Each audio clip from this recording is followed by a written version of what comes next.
और आगे बढ़ते हुए अगली खबर का रुख करेंगे। कोरोना का नया स्ट्रेन, ये सब तो खतरा था, लेकिन देश पर इस वक्त एक और खतरा है बर्ड फ्लू के तहत। बर्ड फ्लू का खतरा जो कई राज्यों में दस्तक दे चुका है। 5 राज्यों में हजारों पक्षियों की मौत हो गई है। मौत से हड़कंप है। लगातार टीम ये जांच कर रही है कि मौत आखिर हुई किस वजह से। हिमाचल प्रदेश, राजस्थान, एमपी में बर्ड फ्लू की पुष्टि हो गई है। केरल और गुजरात में भी बर्ड फ्लू की दस्तक है। हिमाचल में 1700, एमपी में 300 पक्षियों की मौत हुई है। राजस्थान में 250, गुजरात में 50 से ज्यादा पक्षी मरे हैं। प्रभावित राज्यों में सरकार ने अलर्ट जारी कर दिया है। मध्य प्रदेश नहीं, देश के कई प्रदेशों में इस तरह के समाचार मैंने भी देखे और सुने हैं। पूरी तरह से सरकार चैतन्य है और इस तरह से किसी को फैलने नहीं देंगे। फ्लू देखिए इंदौर में जो हुआ था उस कारण से लोग शंका कर रहे हैं और हाई सिक्योरिटी लैब इसको हमने भेजा है।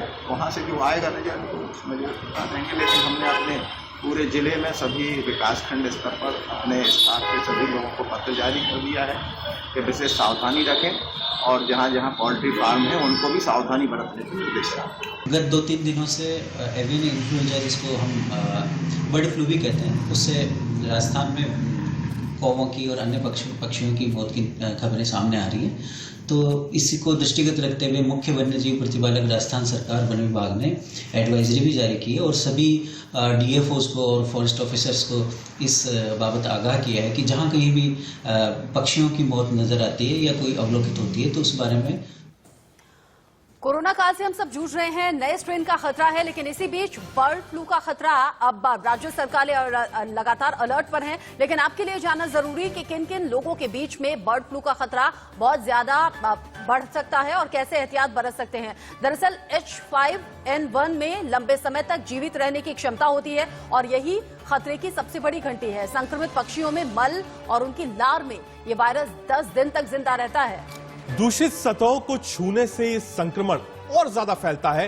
बर्ड फ्लू का सबसे ज्यादा जो खतरा होता है वो मुर्गा पालन से जुड़े लोगों को होता है। संक्रमित पक्षियों के संपर्क में ना आए, कच्चा या अधपका अंडा खाने से बचें।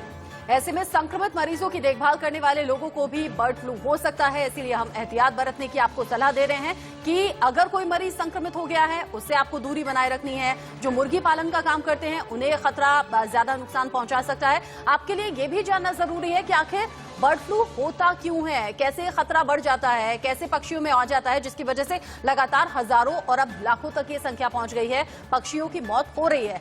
बर्ड फ्लू कई तरह से हो सकता है, जिसमें H5N1 प्राकृतिक रूप से पक्षियों में होता है और इसी की वजह से मौत हो रही है। बर्ड फ्लू पालतू मुर्गियों में आसानी से फैलता है। बर्ड फ्लू संक्रमित पक्षी के मल और मुंह के लार से फैलता है। नाक के स्वाब, आंखों से निकलने वाले पानी के संपर्क में आने से भी होता है। संक्रमित मुर्गियों के मांस या अंडे के सेवन से बर्ड फ्लू का खतरा ज्यादा है। संक्रमित मुर्गी के अंडों को कच्चा या उबालकर नहीं खाना चाहिए। ये पहला एविएशन इन्फ्लुएंजा वायरस है जो कि इंसानों को संक्रमित करता है, उन्हें नुकसान पहुंचाता है। बर्ड फ्लू का पहला मामला 1997 में हांगकांग में सामने आया था। तब बर्ड फ्लू के प्रकोप को पोल्ट्री फार्म में संक्रमित मुर्गियों से जोड़ा गया था और तभी से कहा जाता है बर्ड फ्लू के दौरान एहतियात आपको बरतना चाहिए। लेकिन आपके लिए ये भी जानना जरूरी है कि इसका इलाज क्या है। बिल्कुल, इसका इलाज क्या है। बर्ड फ्लू का अलग अलग तरीके से इलाज किया जाता है। ज्यादातर मामलों में एंटीवायरल दवाओं से इसका इलाज किया जाता है। लक्षण दिखने के 48 घंटे के भीतर इसकी दवाई लेनी जरूरी होती है। संक्रमित व्यक्ति के संपर्क में आए लोगों को भी ये दवाएं लेनी जरूरी है ताकि संक्रमण से बचा जा सके। डॉक्टर की सलाह पर फ्लू की वैक्सीन भी आप लगवा सकते हैं, इससे भी बचाव होगा। साथ ही साथ हाइजीन का बहुत ज्यादा ख्याल रखना है। समय समय पर अपने हाथ धोते रहें। खुले बाजार में जाने, संक्रमित पक्षियों के संपर्क में आने से बचें। यानी ये सब बचाव है इसका। साथ ही साथ आप ये भी जानेंगे कि बर्ड फ्लू के लक्षण क्या होते हैं, कैसे आपको एहतियात रखना है। लेकिन उससे पहले अलग अलग जगह से हमारे अलग अलग संवाददाता जुड़ गए हैं। जयपुर से वसंत पांडे हमारे साथ मौजूद हैं, भोपाल से सरस्वती चंद्र हमारे साथ हैं और साथ ही साथ शिमला से उमेश हमारे संवाददाता हमारे साथ जुड़ गए हैं। लेकिन सबसे पहले वसंत, आपका हम रुख करेंगे। वसंत, मुझे बताइएगा जयपुर में स्थिति कैसी है, क्योंकि जयपुर, मध्य प्रदेश, कई राज्यों तक, हरियाणा में बल्कि कई पक्षियों की मौत हो गई है। कैसे बर्ड फ्लू लगातार फैल रहा है और राज्य सरकारों की तरफ से निर्देश क्या हैं? बिल्कुल, देखिए निश्चित तौर पर कोरोना के साथ साथ अब प्रदेश में बर्ड फ्लू का कहर भी बढ़ता जा रहा है। अभी तक कुल 522 पक्षियों की मौत हो चुकी है, जिनमें 471 कौवे हैं जिनकी मौत हुई है। अभी तक केवल 7 जो सैंपल है उनकी रिपोर्ट आई है जिनमें पक्षियों में बर्ड फ्लू पाया गया है। हालांकि जो विभाग के अधिकारी उनका साफ तौर पर कहना है कि अधिकतर पक्षियों की मौत जो है बर्ड फ्लू से हुई है, क्योंकि हालांकि जो अधिकारियों का कहना है इन पक्षियों में जो H5 इन्फ्लुएंजा जो है वायरस वो पाया गया है, जो कि घातक नहीं है। अगर इनमें स्ट्रेन H5 और H1 पाया जाता तो कहीं ना कहीं ये घातक हो सकता था और इससे आम जन में भी बीमारियां फैल जाती। चूंकि जो पशुपालन विभाग के जो प्रशासनिक अधिकारी है उन्होंने राजस्थान के प्रत्येक जिला कलेक्टर को पत्र लिखा है और साथ ही साथ जांच का दायरा बढ़ाने की बात भी की गई है, क्योंकि लगातार कह सकते हैं चाहे वो बांसवाड़ा हो, चाहे बीकानेर हो, चाहे जयपुर हो, चाहे बारा हो, वहां लगातार पक्षियों की मौत के आंकड़े बढ़ते जा रहे हैं। क्योंकि राजस्थान में जो है जांच की कोई लैब नहीं है, ना ही पूरे देश में केवल एक ही लैब है जो कि भोपाल में है। वहां से जांच रिपोर्ट आने में कम से कम 1 सप्ताह से अधिक का समय लग रहा है। ऐसे में प्रशासनिक अधिकारियों की ओर से केंद्र सरकार को पत्र भी लिखा गया है, वेटरनरी लैब लगाने के लिए जो है वो मांग की गई है, क्योंकि जो जांच रिपोर्ट आ रही है वो काफी लेट आ रही है। ऐसे में जांच भी पूरी तरह से प्रभावित हो रही है। लेकिन जांच का दायरा बढ़ाने के लिए खुद प्रशासनिक अधिकारियों ने जिला कलेक्टर को पत्र भी लिखा है और जांच का दायरा बढ़ाने की बात भी की गई है, क्योंकि आज अंतर्राष्ट्रीय पक्षी दिवस है। लेकिन राजस्थान में जिस तरह पक्षियों की मौत हो रही है, कहीं ना कहीं प्रशासन की चिंताएं भी बढ़ती जा रही है। अलग अलग टीमें बना दी गई है, दिशा निर्देश भी दिए गए हैं कि पीपीआई किट पहनकर ही जो है जो पक्षी हैं उनके सैंपल लिए जाए, क्योंकि अधिकतर ग्रामीण क्षेत्रों में देखने को मिल रहा था लोग केवल मास्क और जो है ग्लव्स पहनकर ही जो है सैंपल ले रहे थे, जिसके कारण जो है खतरा और ज्यादा मंडरा रहा था। लेकिन विभाग की ओर से एक आदेश निकाले गए जिनमें कहा गया साफ तौर पर कि पीपीआई किट पहनकर ही जो है पक्षी हैं उनके सैंपल लिए जाएं, क्योंकि प्रतिदिन जो है मौत के आंकड़े में इजाफा देखने को मिल रहा है। आमेर, जयपुर के आमेर में भी कह सकते हैं बीते 2 दिन में लगातार जो है कौवे हैं उनकी मौत के आंकड़े में इजाफा साफ तौर पर देखने को मिल रहा है। इसी को लेकर आज जो है कृषि मंत्री लालचंद कटारिया की ओर से जो है बैठक रखी गई है, अधिकारियों के साथ मंथन किया जाएगा और दिशा निर्देश भी आज दिए जाएंगे। जी ठीक है वसंत, अब आपने बताया राजस्थान में क्या क्या एहतियात बरता जा रहा है, वहां की टीम्स कैसे काम कर रही है, प्रशासन कैसे काम कर रहा है, ये सारी चीजें आपने बताई। आपने भोपाल का जिक्र किया कि भोपाल से लाइव आती, सीधे भोपाल चलते हैं सरस्वती चंद के पास। सरस्वती, भोपाल में झील है चारों तरफ, वहां पे भी पक्षी आते हैं और ये जो मौसम है जहां तक है बाहर से भी पक्षी जो है वो भी आते हैं, वहां के हालात क्या हैं? लैब भोपाल में ही है, भोपाल इस वायरस को कैसे देखता है? लैब्स की कोई रिपोर्ट, लैब्स का अपना इन्वेस्टिगेशन इस पूरे वायरस को लेकर क्या है?